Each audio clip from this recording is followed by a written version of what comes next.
Hello, everyone, and welcome to the Brooklyn Rail's 419th New Social Environment. I'm Anya, an events assistant here at the Rail, and I have the pleasure and the privilege of being your MC today for a conversation between Crystal Z Campbell and Andrew Woolbright. We're thrilled to have the poet, Keetje Kuipers, here, who will read to close today's program. At the Rail, we open all of our events with two important acknowledgements. The first is that here in New York, we are on Lenape-Hoking, the unceded land and waters of the Wappinger, Canarsie, Munsee, and Lenni Lenape people of the Delaware Nation and Shinnecock Indian Nation. The second is an acknowledgement that Black Lives Matter. In the heart of both of these acknowledgements is a commitment to the liberation of the oppressed and solidarity for all who struggle for freedom, in recognition that when it comes to liberation, our histories never unfold in isolation, to borrow from the great Angela Davis. In that spirit, I encourage you all to check out the chat for a living document of resources and actions that we will post shortly.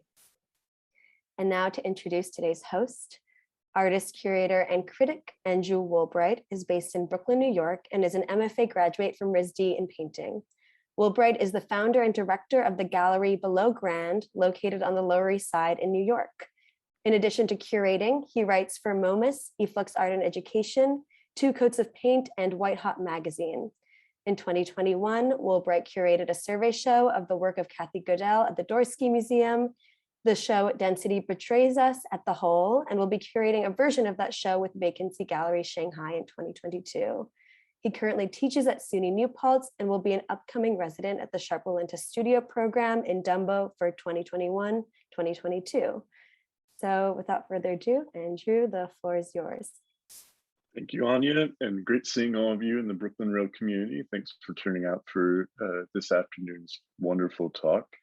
And I'll move right along to introducing our wonderful artist today, Crystal Z. Crystal Z Campbell, multidisciplinary artist, experimental filmmaker, and writer of African-American, Filipino, and Chinese descent. Crystal Z Campbell finds complexity in public secrets, fragments of information known by many but untold or unspoken. Select honors include a Guggenheim, Harvard Radcliffe Fellowship, Pollock-Krasner, Matt Fund, MacDowell, Rijksakademie, Whitney ISP, Andrew Fellowship, and Skowhegan. Select exhibition screenings include the Drawing Center, ICA-Philadelphia, and SFMOMA. Campbell writing is featured in two artist books with VSW Press, World Literature Today, Monday Journal, Garage, and Hyperallergic, founder of archivex.com, and Campbell's currently a distinguished scholar at the University of Buffalo and lives and works in New York and Oklahoma.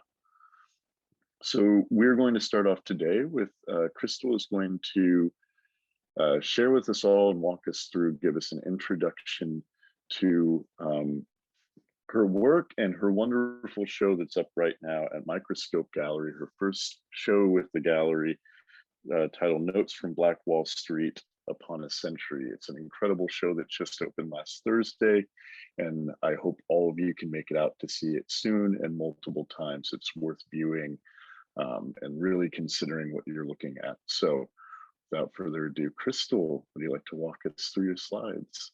Hi, Crystal. Hi, thank you, Anya and Lavika for emceeing, and Andrew for this conversation. I wanted to start with gratitude to the Brooklyn Rail staff for this invitation, and also to Microscope Gallery for sharing the solo project, Notes from Black Wall Street Upon a Century. To start, I'd like to say a few words as we sort of move through some of the slides to give you a sense of the show. And this is, part of my overall practice, which often draws on public secrets or information known by many, but is undertold or unspoken. I am from Oklahoma, and after a 10-year hiatus, I returned in 2016 with the intention of working around the 1921 Tulsa Race Massacre. The works in the show at Microscope were all made during this year in 2021, and this is the first time they are shown in New York. Much like other parts of my creative practice in film, These works began with an archival intervention. In this case, all of the foundational images began with a single archive. After years of searching for more images of the Greenwood community that was targeted during the massacre, I often found literal holes in Xerox copies of the archive. These photographs that I used for these works caught my attention because they presented a community ripe with the conviction of rebuilding Greenwood immediately after the massacre. What I don't know about these images is whether or not these people are survivors of the massacre or they moved to Greenwood after the massacre. I'm interested in how this archive provides a counter narrative to what the photographed race massacre, what might be the most photographed race massacre in the United States, in which postcards were circulated to continue proliferating the event. When I moved to Tulsa in 2016, I wandered through the downtown corridor where the Greenwood Enclave was located. I was shocked and taken aback by the lack of tactile references to the Greenwood community and any reference to the 1921 Tulsa Race Massacre itself. The lack of tactility forced me to lean into these images and intervene upon these photographs. Ceramic shards, along with paint that is often as thick as scars, are notable on the surface of these images. These ceramic pieces are shards I construct from terracotta and other clay bodies, and I embed these clay pieces in holes cut through the archival photographic images. Clay is a product of geological conditions. I'm thinking through the shard as a reference to material history of archaeological sites and practices, of decoding traces of civilizations past, in addition to considering the importance and context of land within this historical narrative. For instance, after the massacre, a fire-safe ordinance was passed intended to deter survivors from rebuilding on that land. But despite this, the rebuild started the next day. For context around the culture of silence that pervades this history, I began doing workshops around Greenwood with residents of a senior living center. One of the residents, who was in his late 70s, paused and grew silent after seeing his aunt's name listed in a book I'd brought as a survivor of the 1921 Tulsa Race Massacre. He had lived in the area for nearly 8 decades, and his aunt and family had never spoken about their connection to the event. The show at Microscope includes a 23-minute video called Flight, 8 works on wood panels, alongside 10 smaller A4-sized works. Flight is a video I created using footage from Reverend Solomon Sir Jones. Sir Jones was a son of formerly enslaved people, but was born free, and he captured footage of Black communities throughout Oklahoma as well as other parts of the United States. I've deliberately shifted the color in the video to what is referred to as impossible color, or color that some theorize we can't see at the same time. And in this particular case, red and green. Currently, over the sacred site of the massacre in Tulsa, there is a minor league baseball field alluding to the complex extractive oil history of Tulsa, called the Driller Stadium.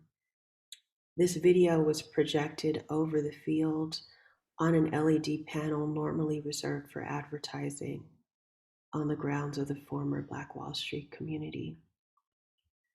In short, the project Notes from Black Wall Street is an exercise in optics not only regarding the optics of this history, which is undoubtedly connected to other swift and slow violences against communities of color embedded in our social and spatial lives. These works are an attempt to think about how we read images and how images trouble collective memory. I'll leave this here because I want to make sure that we have time for what this event is truly intended for, which is a conversation. Thank you. Thank you so much, Crystal, for that wonderful introduction. And thank you for entering us into this incredibly thoughtful, contemplative practice. Maybe let's start with the basics, which is, when did you start producing this body of work? Obviously, you showed it at the Oklahoma Contemporary Arts Center, and it coincides with the centennial of the race massacre. But when did this body of work start to actually get formed as an aesthetic language for you?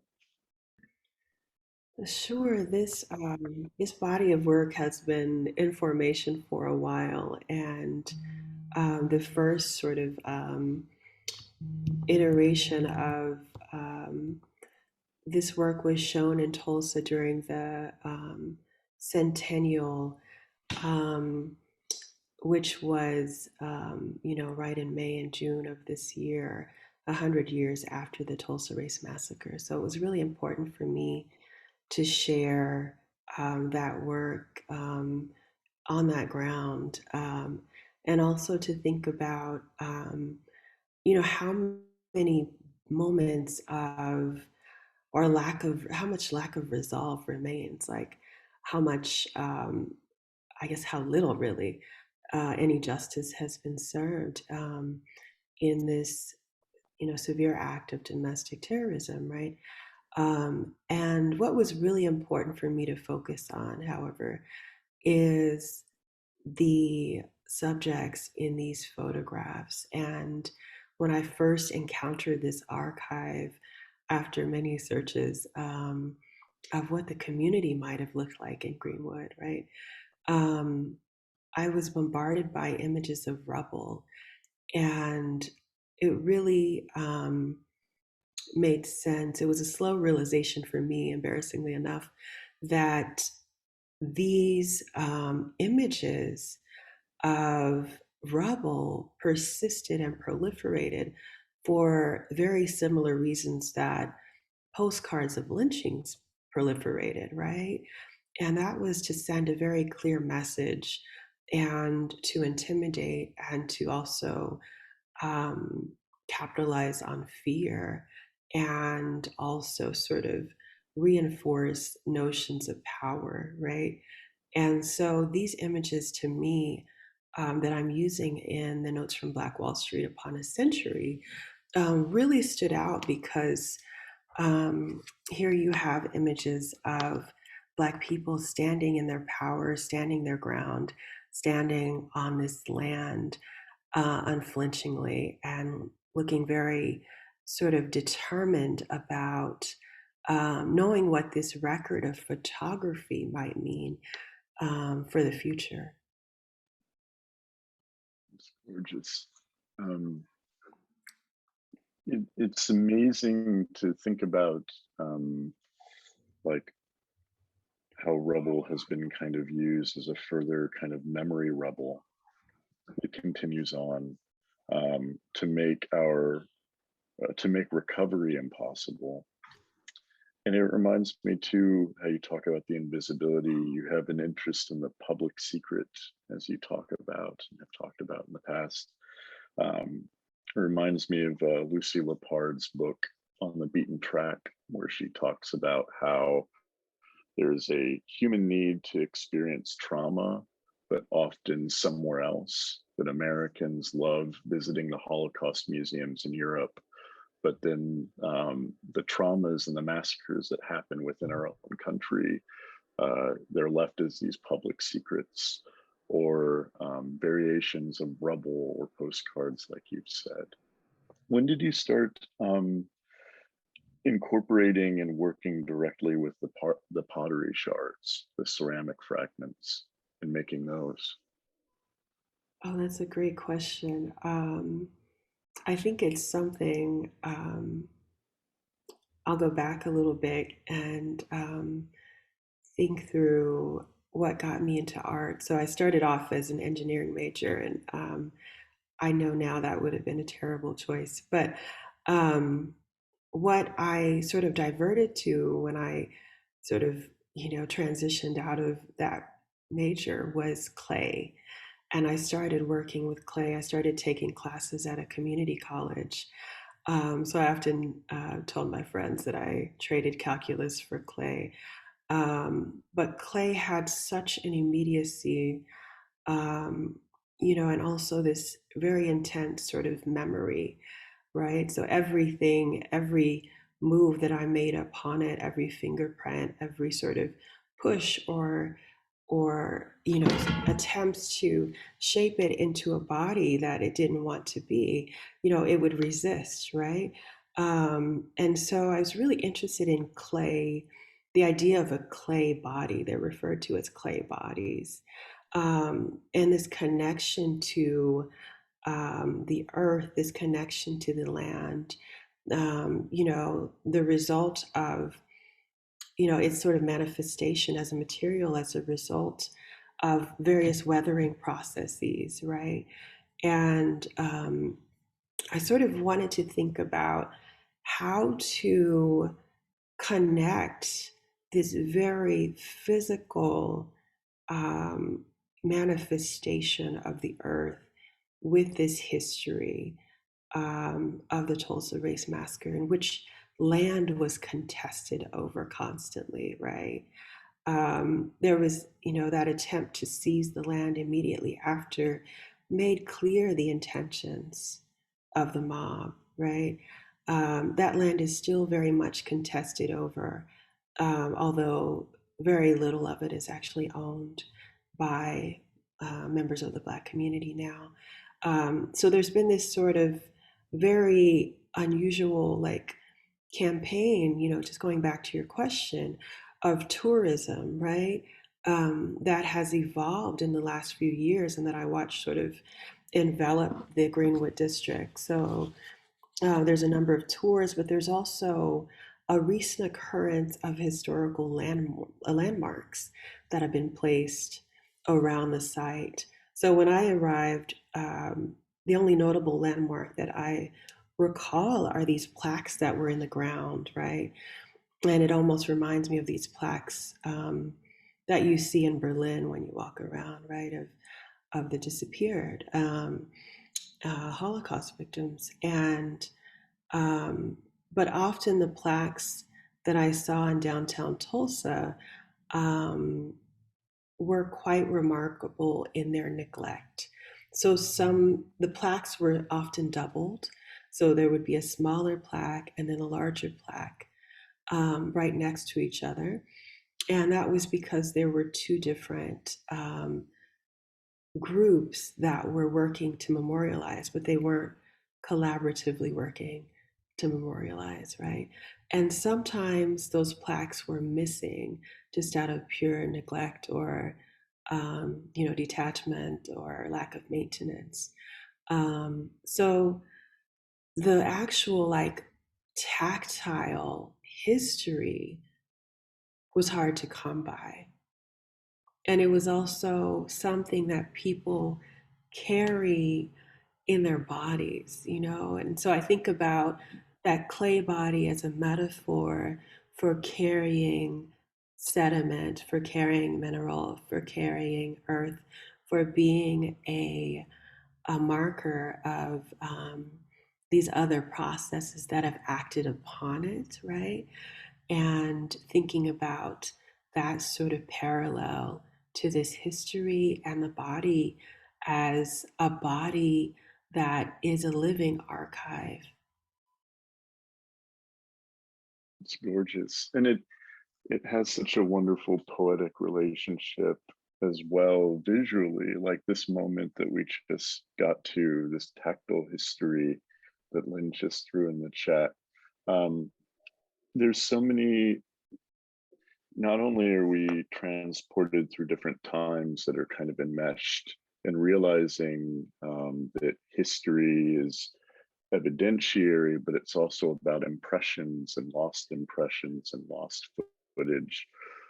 But here, like, we see how there's multiple languages happening on each surface of these paintings. There's the photographic work that kind of has this evidentiary quality. Then there are these painting marks that you wonderfully employ, and they kind of create this color jitter of impossible color, like you said, where your eye is like kind of vibrating and dancing, bouncing along these like little marks that are put next to each other. And then you have the ceramic shards, which just grow out of the surface of these holes. And it's like one is enacting the mind, like the photograph. One is enacting the eye, like the vibratory jitter. And then one is enacting the body, this like these with these ceramic shards. And I found it really interesting how your work gets into this complete sensorial way of getting into this history. That's a really lovely way to phrase it. Thank you for thinking that through, and thinking about those valences of viewership. I think, in most of my work, I'm concerned with sort of the politics of the witness, right? And what it means to actually like witness these events. And sometimes that witnessing is secondary or tertiary or vicariously. But that witnessing is pertinent to our condition of being human and being in relationship and being in geography with other humans. And so I'm thinking about, the way that an image functions and how we read an image, and how I think all of these works are sort of an attempt in some way to create an image that is both legible but also difficult to read, right? And I really wanted to activate the biological processes of viewership and the psychological processes of viewership, that connection or disconnection or that rupture that can happen between the body and the mind when trying to put pieces of information together that our eyes literally cannot register, right? It's sort of like, how do we look at the thing that we cannot see? How do we look at the thing that we cannot see, right? And so I'm sort of trying to make this, I really want it to be a jolt for the viewer. I really want the viewer to have to make an effort to look. I don't think that viewing should be easy, right? Because I think when viewing is easy, in my own pitfalls as a viewer, like I feel like I don't pay attention. Gorgeous. I love that. I mean, it does, the aesthetic, I've been thinking about a lot since the show, because it does have an unsettled quality, like sensorially, it doesn't retain a whole photograph or a whole painting, or has these objects that disrupt the surface so wonderfully. But there is a beautiful harmony to these things too, ultimately. Like, I enjoyed staring at them. So it's like this, you've really reached a way of like finding these things that they're unsettled, but ultimately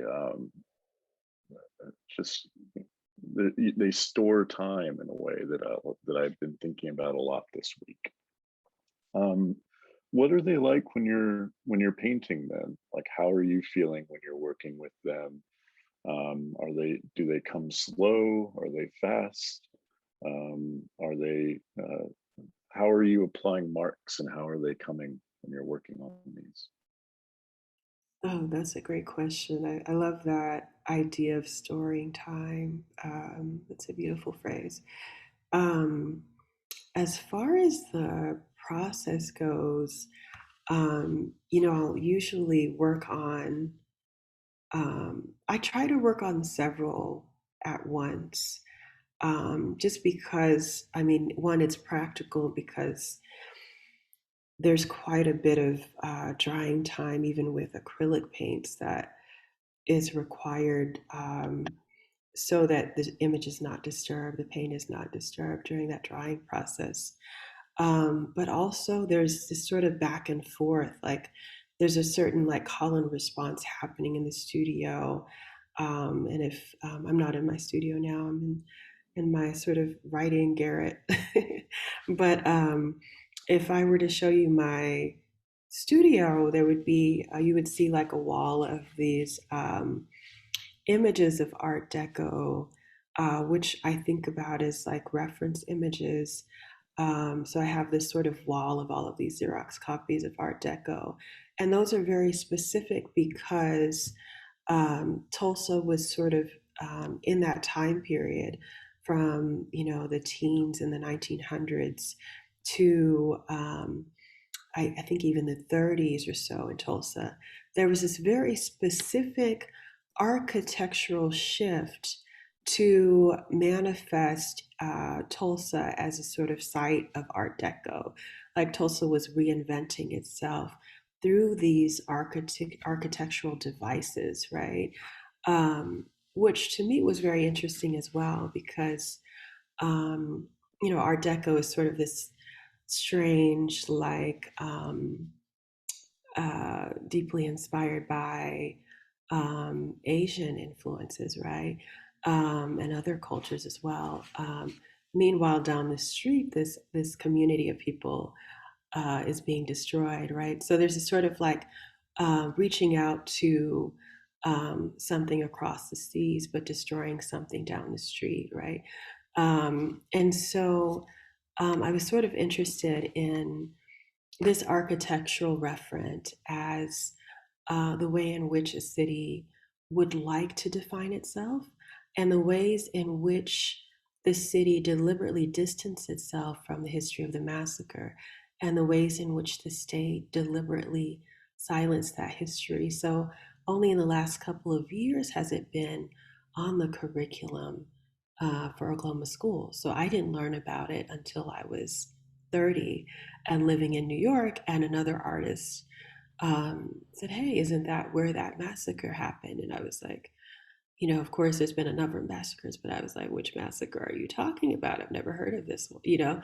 Um, and so, and I wanted to bring that anecdote in as well because, um, it is through the works of art and the sort of dispersion of histories in artwork sometimes that these things will be cues for future audiences, right? That maybe in the title, people will wonder 50 years from now, like, what is that Black Wall Street they're referring to? And they'll find a number of different Black Wall Streets, but they'll also find the one that I'm referring to. And these images can sort of store the time in the way that you suggested, Andrew.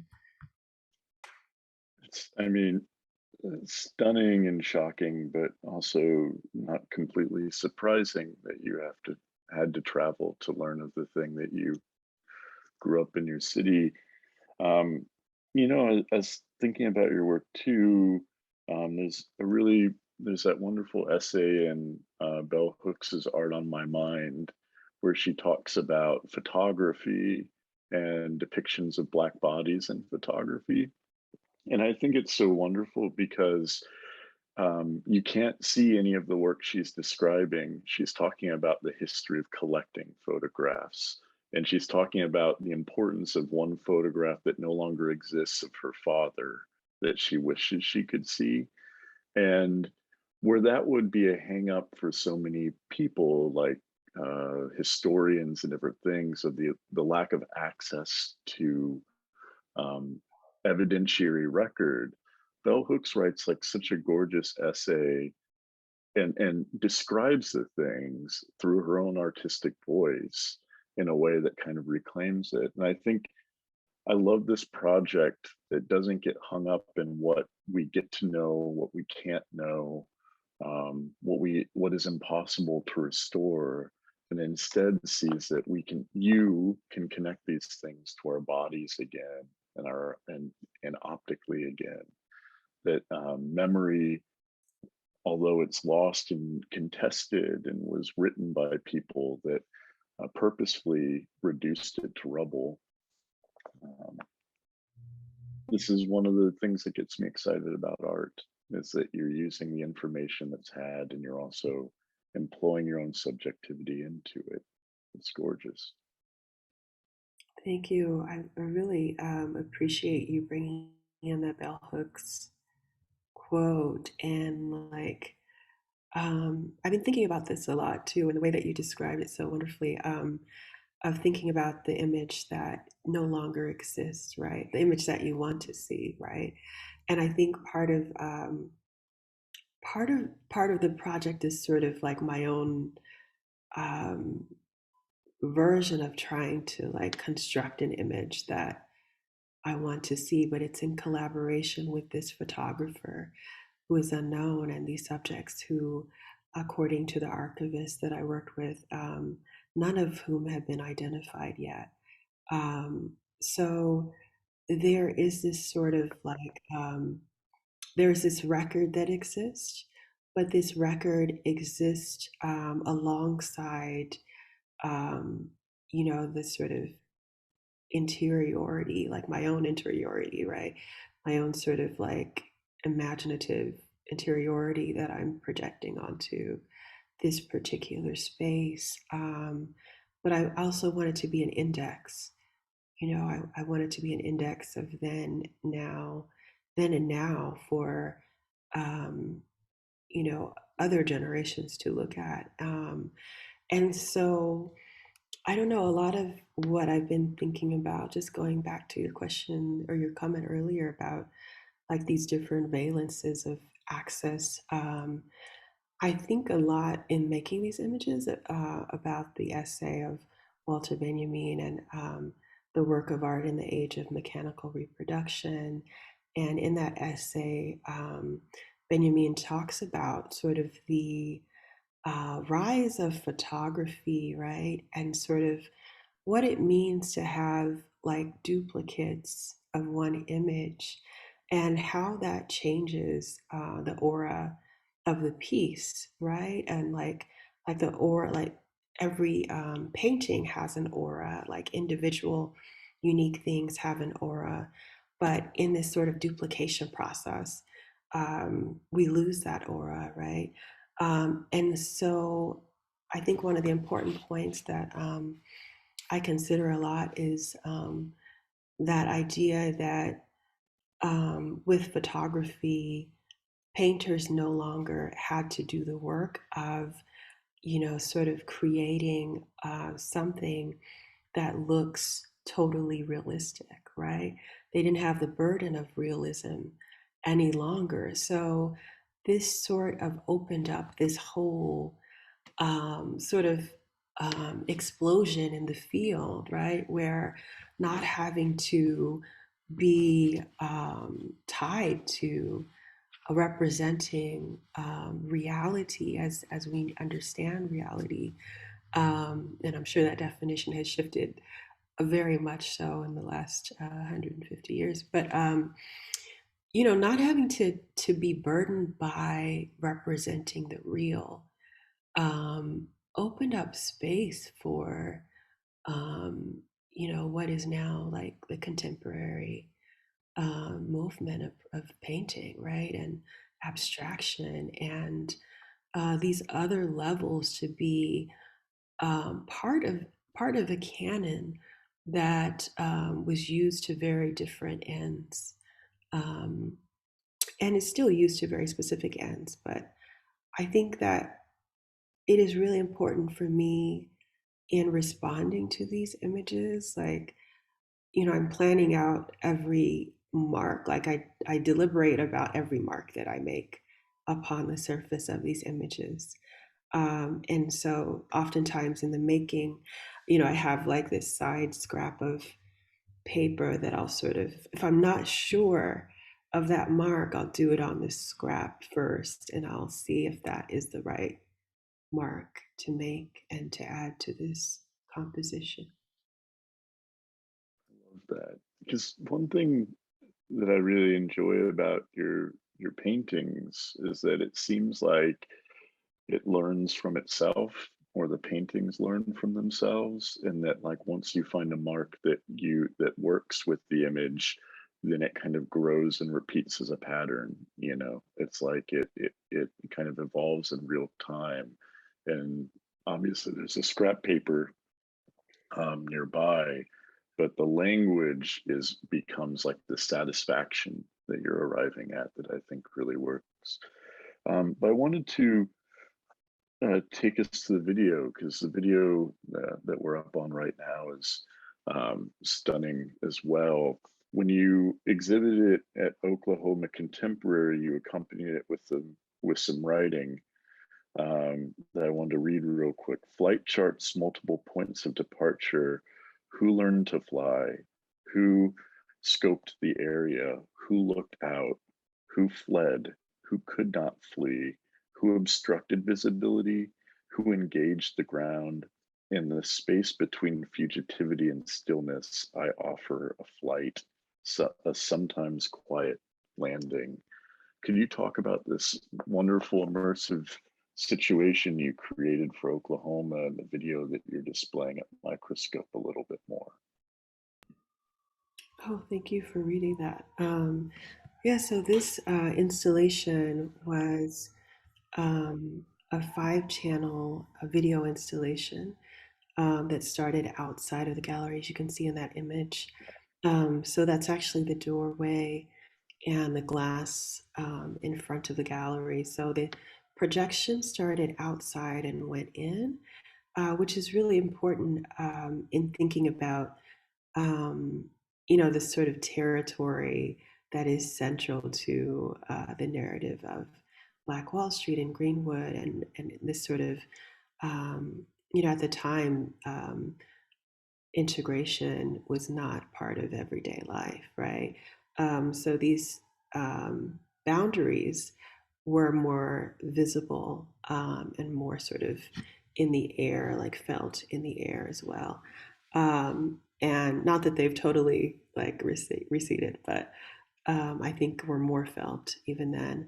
And so these are 3 of the videos. On the right is this sort of speed reading video, this archival film that I was able to access through the help from Amy Sloper in the Harvard Archives. And the middle image is an image of an eclipse. And the left image is it's sort of an abstract diagram of social relations. So you see this sort of territory diagram happening where someone is defending their space, someone being represented as this triangle in the image. And then when you walk further back into the room, the video, which is currently on view at Microscope Gallery, which is footage from Solomon Sir Jones, is projected into the back of the space. And that projection actually envelops the architecture of the space. Like you can see, it sort of illuminates not only the wall, but also sort of the HVAC system, sort of these constructions of the actual space itself. And then you have the audio from the Gap Band when you enter the front. The Gap Band's song, You Dropped a Bomb on Me, which Charlie Wilson declares is not related to the Tulsa Race Massacre, but his band is actually named GAP for Greenwood, Archer, and Pine, which are the 3 sort of streets that form the perimeter of Greenwood. So he and his family are from the Tulsa area.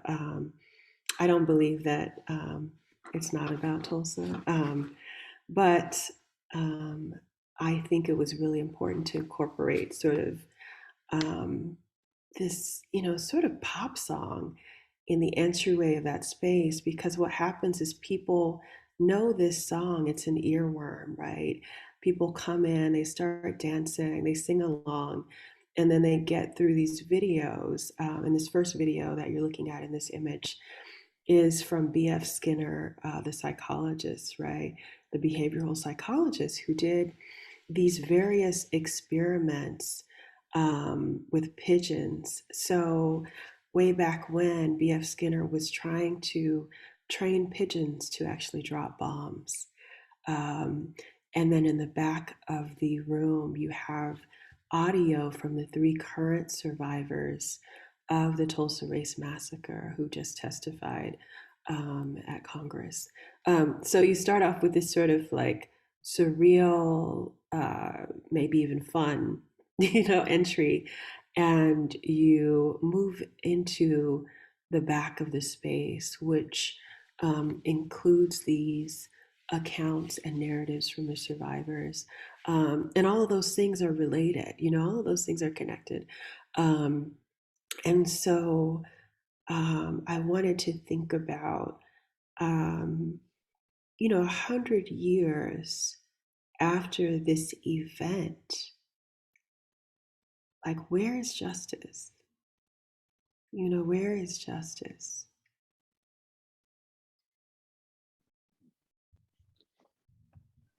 I mean, I think that's a great place to leave it. And when I think about this piece, although I didn't get to experience it in this way, the ability that you've taken these videos and allowed it, turned it into light, and put the viewer basically inside of the video, inside of the experience, let the light pass through these screens and in their bodies and form in the back of their eye to make these images. It's doing everything you can to put the body and the eye inside the experience of this forever distant video. And I think about, to remind everyone, when Werner Herzog saw, the Lascaux caves and saw that they were mapping out every inch through lasers, he said, yes, but what did they dream of? What were their dreams? Or what did they want to do every day? You can never get that. And I think that it's the artist's role and the brilliant, poetic, heartbreaking thing that you're able to do with this work is seduce us into the space with the dance, but then make us feel the thing as it passes through our bodies. And I just wanted to thank you, Crystal, for your practice, for your brilliant research, and for your thoughtfulness in your writing. You're an incredible writer as well as everything else, and everyone should read her reviews and poetry as well as experiencing this. But thank you for this incredible work, and everyone, please go and see her show up at Microscope Gallery. It can't be missed. But with that, let's open it up to audience questions, because I think we have a lot of them. Thank you. Thank you, Andrew and Crystal. This has been a lovely presentation. We do have some questions from the audience, and our first question will come from Keetje, who is our poet today. You should be able to turn on your microphone. Yeah, hey, that was a really amazing conversation. And I'm so glad that I got to hear you guys talk about Crystal's incredible work. I had a couple of questions, and you guys touched on both of these things already. So I'll just throw them both out there. And then if there's one that you feel like you have more to say about, you can respond to that one. But I'm really interested in, as a poet, as a writer, I'm really interested in creating discomfort for the reader. And so lately I've been thinking a lot about how something that is a poem that is polished and made too smooth and too perfect, too digestible, is actually not what I'm interested in. I want a poem that has rumble strips in it where you hit, rough spots, and they, it kind of wakes you up a little bit. And adds to that feeling of discomfort. And I'm really interested too in as a viewer of art, as somebody engaging with work, in a museum or a gallery, like how can I walk through the space and not just be kind of lulled by aesthetic pleasure, but also be invigorated and woken up by it and discomfited at the same time. And I'm wondering about like that, because the images that we've seen here, so many of them are so beautiful. And I'm wondering if you can talk a little bit about, balancing comfort and discomfort in the work that you're creating. Maybe that's just the question I want to throw out there. Yeah. That's a really beautiful question, Keetje. Thank you. I often think about David Hammond's, like his early work is such a strong touchstone for my own like development as an artist, and thinking about the possibilities of being a multidisciplinary practitioner, right? And thinking about the ways in which certain like cultural codes function in the work. And like specifically I'm thinking about or this has been on my mind like the past few weeks as I'm working with different classes and students these days. And this is a work called, I think it's one of the Rockhead series, and specifically one from like the I think it's from '93, but it's a rock, and it's sort of a stone that is smaller than like the normal person's face, and it has hair affixed to it, and it's upright like a portrait. And what I found so interesting about that piece is it's very uncomfortable to look at for me. It's because I recognize it immediately as hair that is detached from a person's body, but is now affixed to this other, geological record, right? And seeing that sort of detachment and the new context for it is very discomforting in a way. But what I think is really brilliant about that work is that, he took that work and took it to a barber shop and had the haircut. Took the rock to a barber shop and had the haircut, right? So now this thing enters into a social practice and is part of this very specific cultural context of Black social relations, of Black male social relations, right? And I think there's something really beautiful in that, because this rock was able to be a witness to the secrets of the Black male barbershop, right? But it also will never tell, right? And so I'm thinking about that, and I hope that like, one day I can ascribe to some form of engagement that has that kind of lingering quality of the viewer as a witness, and that we can hold, as viewers, that we can hold that place for beauty, as well as we can hold the knowledge of the event that came before the beauty.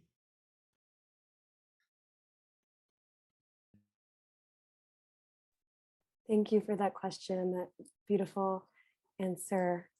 Our next question will come from Michael. And Michael, you should be able to turn on your microphone. Thank you, Anya. Thank you, Crystal, so much for this wonderful talk, and to Brooklyn Rail for organizing it. I'm speaking to you today from the traditional homelands of the people of the Council of the Three Fires, the Ojibwe, Potawatomi, and the Odawa, as well as the Menominee, Miami, and Ho-Chunk nations. I'd love to hear, you were talking about the combination of the beauty and the knowledge that came before, and that sort of, I think, maps onto this question that I had about the relationship between figuration and abstraction in these works. On the one hand, seeing the marks that you're making as somehow referencing decay or the way that information has been lost over time. But then also, as you were talking about with relationship to Benjamin, this idea of opening up space through the possibilities of the photograph, then opening up space for these other modes of expression through paint, that maybe this is a way of also accessing the imaginative dimension of the project of rebuilding Greenwood. So I'd be curious to hear a lot more about your relationship to abstraction in these works and how you're working through some of these questions with it. Hi, Mike, and thank you for that question. Good to see your face. I think that's a great question, and I think that I don't know if I totally believe in sort of this like mythology around abstraction. I'm looking at like right on my desk is Alma Thomas's book, Everything is Beautiful, right? And I'm looking at her works and I'm like, there's abstraction in her works, and there's also sort of like in some of the landscapes, these suggestions of real environments, right? But I'm also sort of like, because of the very care that she put into this sort of deep care that is put into each stroke of the brush, like that is a direct line, a direct record, a direct piece of evidence of her movement and engagement with that material, which, maybe reads as abstraction, but there's also like clearly a body and a person moving that brush, right? And making these very specific decisions about where these colors will overlap and where they will not touch. And the sort of transparency and opacity between the different modes of color upon this surface and substrate, right? So I think that like there is something about like maybe sometimes dissolving what is most legible in the work, which maybe like can be read as abstraction, but then there's these other sort of placeholders that are specifically very legible, right? And I hope that the space between those 2 points is also ripe for that sort of assessment from the viewer.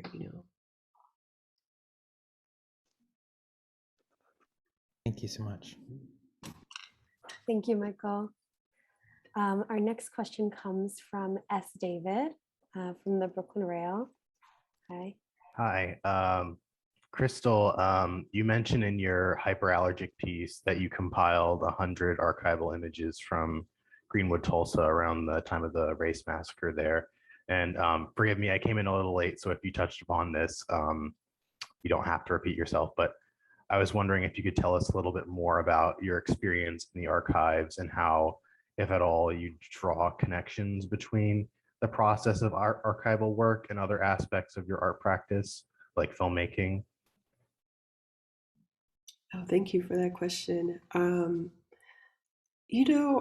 feel like, we cannot clearly separate the archive from who constructed the archive, right? And most often that is not the communities which are represented in them, especially when it comes to communities of color. And I think that a lot of the work that I'm trying to do, I have a film called Guerrilla Means War, which is, made from a 35 millimeter roll of film that I found in the Slave Theater, which has been demolished for some years now, but that was a former, Black civil rights activist theater in Bed-Stuy. And the film was on the floor, uncovered for years and years and years. So when I found the film, I literally had to pull it apart from itself. And that left this sort of palimpsest quality to a lot of the images.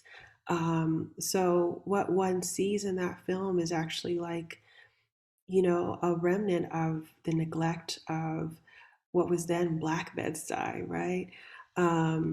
It's been heavily gentrified now. And also like a lack of care for this cultural heritage. And so I always think about that film as a relic of gentrification, but it's also a relic of so many other things. And, you know, in a similar way, you know, I'm working with this series of 100 plus archival photographs in the microscope show to continue the dialogue that was left off. Like, where does that dialogue leave off, and how can I sort of make this connection with present day conditions? So many things have transformed but not ended, right? And so I want to sort of bring these histories to the fore and activate them in the mind of the viewer. I want the viewer to sort of also do the work of connecting these histories to the present. Thank you, David, for that productive question, and Crystal. And I just want to thank Andrew and Crystal again for being here today and for speaking on this exhibit. It's at Microscope Gallery up until December 4th. I encourage you all to go see it. And thank you all for participating in the chat. I'm sorry we didn't get to all of your questions, but I want to make sure we have time to close out with our poet, Keetje, you've already heard from. So if it's all right with everyone, I'll move us to the conclusion, which is how we always end these events, with the poetry reading. So today our poet laureate is Keetje Kuipers. And Keetje will also be reading for our radical poetry reading this Wednesday at 1 p.m., which is curated by Danusha Lamaris. And I encourage you all to join that. So this is a bit of a preview for Wednesday's radical poetry reading. Keetje Kuipers is the author of, Keetje Kuipers is the author of 3 books of poems, all from BOA Editions: Beautiful in the Mouth, chosen by Thomas Lux as the winner of the A. Pullen Jr. Poetry Prize, The Key to the Jail and All Its Charms, which was a finalist for the Washington State Book Award. Her work has appeared in the New York Times Magazine, as well as the Pushcart Prize and Best American Poetry anthologies. Keetje has been a Stegner Fellow, Bread Loaf Fellow, and the Marjorie Davis Boyden Wilderness Writing Resident. She lives in Missoula, where she is a visiting professor of creative writing at the University of Montana, editor of the Poetry Northwest, and a board member of the National Book Critics Circle. So please, Keetje, the floor is yours. Thank you so much. I am going to read these poems to you today from the traditional lens of the Salish Kootenai people. And the poems that I'm going to read to you are from my most recent book, All Its Charms, which on the surface seems like it's a lot about like being a mom and having a baby, but is really not at all. I have different obsessions that I work through in each of my books. And what I've discovered is that whether I'm writing about landscape or children or dogs, it's really just the door that allows me to open a poem up to everything else in the world. Getting the baby to sleep. Sometimes the baby can't reconcile the self with the self. Too hungry to eat, too tired to sleep. I know the feeling. Oh, America, on those nights when you are too beautiful for me to continue to forgive you any longer, for allowing us to kill each other with your graceless bullets, or exile our neighbors across the fences of your fictitious border, or argue over the ownership of each young girl's body as if its freedom is a lie she must stop telling herself. Then, America, I go out into your radiant arms.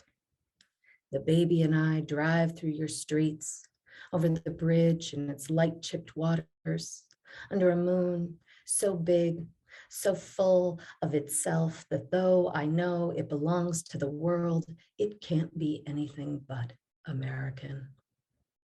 I hang my arm out the window and skim the air like touching skin. I breathe you in, and the baby sleeps.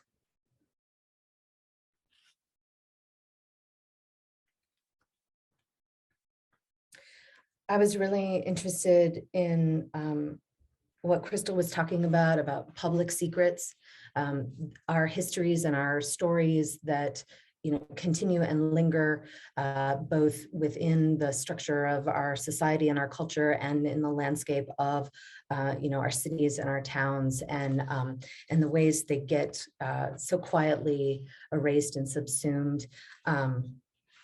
I currently live in Montana, but I used to live on Bainbridge Island, which is a little island just off of Seattle, and you can take a ferry back and forth to the city. It's very charming and idyllic, and it is also, it was the first community to send Japanese Americans to the internment camps. Collaborators. Walking at night, I read the house numbers on those porches lit like vacant stairwells hung along the mill's lip, flights of metal steps any type of weather might fall through. And this gentle litany tolls the schedule of departing ferries that take us from island to city and back again, 12:10, 12:45, ferries where the whales bloom a black and white skirt in our wake. Ferries we drive our big cars onto because now we can go anywhere. Ferries that took the people from the clear shore of their lives to the internment camps on the mainland because nothing could be more dangerous than living among each other, where voices, unnetted and rising in complaint, are a flock of birds that can make no better song than that one which we sing together.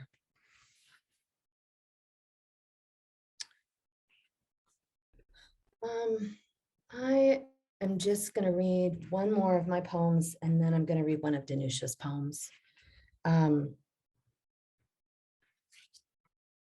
think sometimes we don't know, well, all the time we don't know what the future holds, but I think sometimes we can't know the possibilities for joy and beauty. This poem is called Told You So. When my daughter spills her orange juice, I wipe it off the linoleum with the old plaid boxers of the man I thought I'd marry. Elastic ripped out, seams unraveling. I've had lives already. At night, they crawl across my skin before I can turn on the light. We spend all these years wanting, and then one day, sudden as a lamp set to a timer, we have. There were the nights I drank just so I could feel a little more of my own unhappiness. Now, with my feet pressed into this rug, I'll never be that drunk again.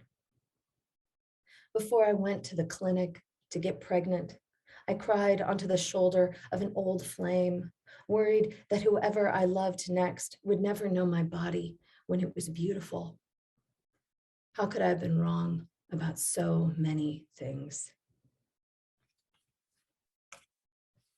So our host for the reading that we'll be giving on Wednesday this week is Danusha Lamaris, and she has a new beautiful book out this last year called Bonfire Opera. And I'm going to read you guys the title poem from that book. Bonfire Opera.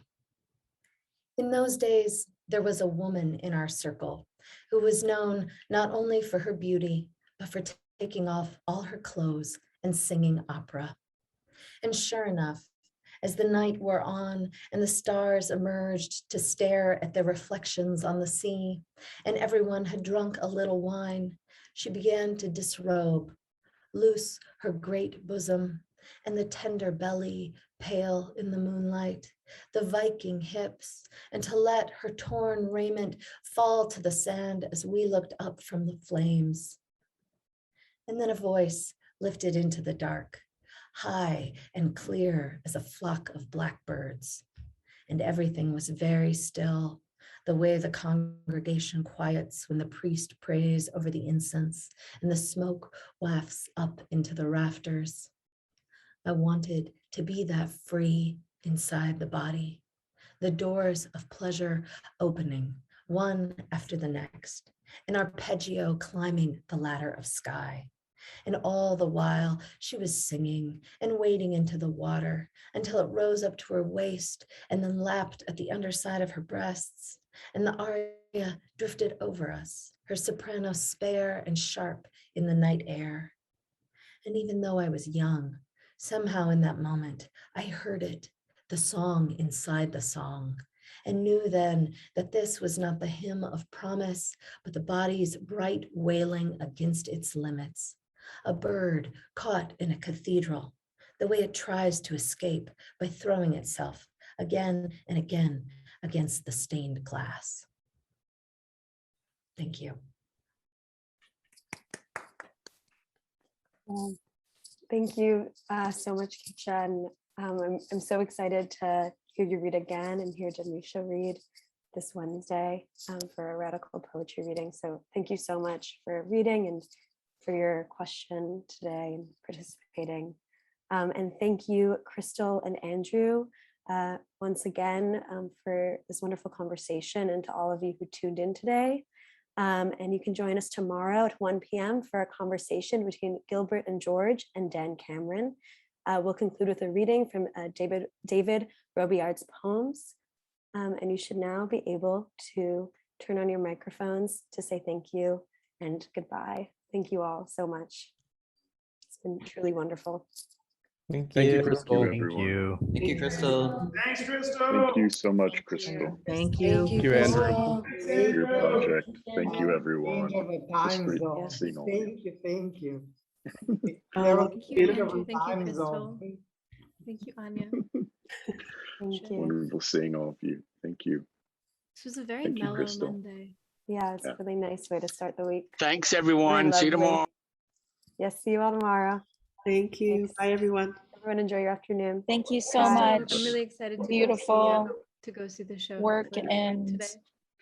powerful reading today. Thank you so much. Thank you. Bye, Bye, all. everyone. Bye. And please let us know if you ever, back in New York. I will. Absolutely. Hopefully soon. Absolutely. Okay, Mhm. good. Thank you. Thank you. See you later.